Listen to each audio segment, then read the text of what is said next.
Assalamu alaikum. Hi, I'm Mohammad Mijan Roman Khan. Today I am to show a video for you how to download Windows 11 ISO file from Microsoft. So friends, check it out.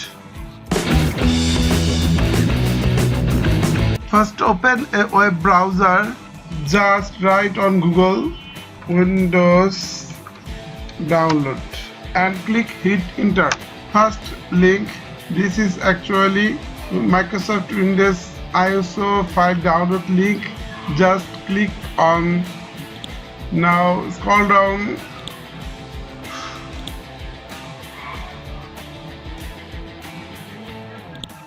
Windows download Windows 11 disk image ISO for 64 devices. Now select multi-edition ISO for Windows 64 devices. Before you being download an ISO, you can read it for installation.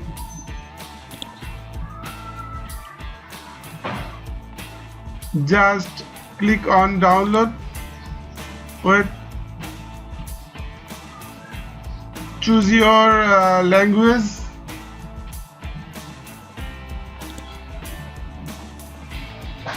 Just click on confirm button.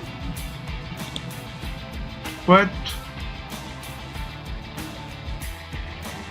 Just click on 64-bit download. Your Windows ISO file now downloading. Thanks for watching my video. Please like, comment and share, and also subscribe my YouTube channel. Assalamu alaikum. Allah Hafiz.